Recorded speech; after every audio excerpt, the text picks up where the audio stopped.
देखिए फ्रेंड्स, मोदी सरकार की अनदेखी से नाराज वृद्ध ईपीएस 95 पेंशनर जंतर मंतर पर करेंगे प्रदर्शन। आर पार की संघर्ष का ऐलान। समस्या का समाधान नहीं होने पर गंभीर परिणाम भुगतने की राष्ट्रीय संघर्ष समिति की धमकी। देश भर से लाखों पेंशनर धरने में होंगे शामिल।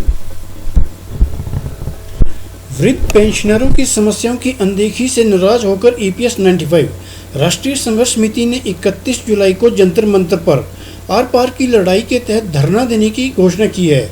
पिछले 8 वर्षों से देश भर के 78 लाख पेंशनर न्यूनतम पेंशन बढ़ाने की मांग कर रहे हैं, लेकिन सरकार ने अब तक उनकी मांगों पर सुनवाई नहीं की है। वर्तमान में पेंशनरों का औसतन केवल 1450 रुपये मासिक पेंशन मिल रही है, जबकि 36 लाख पेंशनरों को तो रुपये 1000 से भी कम पेंशन पर गुजारा करना पड़ रहा है। कमांडर रावत ने कहा है कि अब हम उन राजनीतिक दलों का समर्थन देंगे जो हमारी समस्याओं को सुलझाने के लिए आगे आएंगे। उन्होंने कहा, हमारा संघर्ष जारी रहेगा और हम अपनी मांगें पूरी करवाकर रहेंगे। ईपीएस 95 राष्ट्रीय संघर्ष समिति के अध्यक्ष कमांडर अशोक रावत ने दिल्ली में आयोजित एक प्रेस वार्ता में कहा कि लंबे समय तक नियमित पेंशन फंड में योगदान के बावजूद पेंशनरों को इतनी कम पेंशन मिल रही है। ईपीएफओ पेंशनरों के फंड पर कुंडली मारे बैठा हुआ है और जब पेंशन बढ़ाने की मांग की जाती है तो फंड की कमी का बहाना बना दिया जाता है। मिल रही पेंशन में एक वृद्ध दंपति तक का गुजर बसर करना मुश्किल हो रहा है।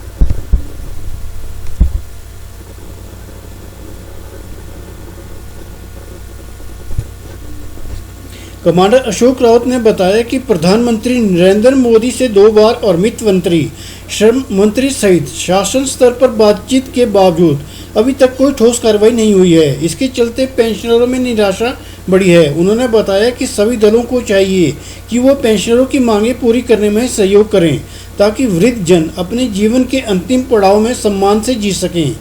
राष्ट्रीय संघर्ष समिति के अध्यक्ष ने चेतावनी दी है कि यदि महाराष्ट्र और अन्य राज्यों में विधानसभा चुनाव से पहले उनकी समस्याओं का समाधान नहीं हुआ तो इसके गंभीर परिणाम होंगे।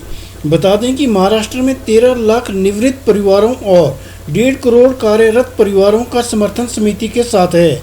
ऐसे में विधानसभा चुनाव परिणामों पर इसका असर पड़ सकता है। वीरेंद्र सिंह ने कहा कि प्रतिदिन दोनों सदनों में अनेक सांसदों द्वारा ईपीएस 95 पेंशन बढ़ाने की मांग की जा रही है और इस पर प्रश्न भी पूछे जा रहे हैं, परंतु श्रम मंत्रालय द्वारा गोलमोल जवाब देकर सदन को भ्रमित किया जा रहा है।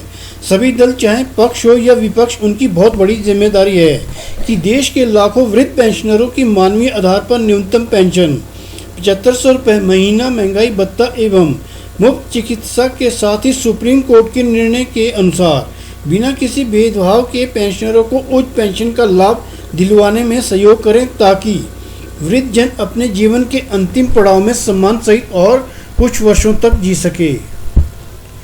राष्ट्रीय सचिव रमेश बहुगुणा ने कहा कि समिति की राष्ट्रीय कार्यकारिणी की बैठक 29 और 30 जुलाई को दिल्ली में हो रही है, जिसमें पेंशनरों की मांगों पर चर्चा की जाएगी।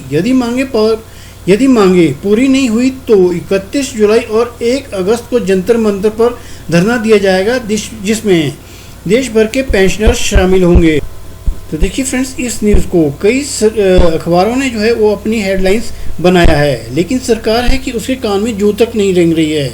यहाँ वृद्ध ईपीएस पेंशनर अपनी पेंशन को लेके दिन रात कार्यरत है कि सरकार जो है उनके बारे में सोचेगी, कुछ उनकी पेंशन को बढ़ाएगी ताकि जो है वो इस बुढ़ापे में अपना जीवन यापन कर सके। लेकिन सरकार की तरफ से ईपीएस 95 पेंशनरों के रिगार्डिंग जो है वो कोई भी घोषणा जो है यहाँ पे नहीं की गई है।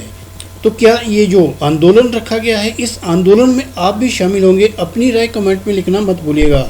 और ऐसे ही अमेजिंग और इंटरेस्टिंग वीडियो के लिए please like, share and comments. Thanks for watching. Thank you.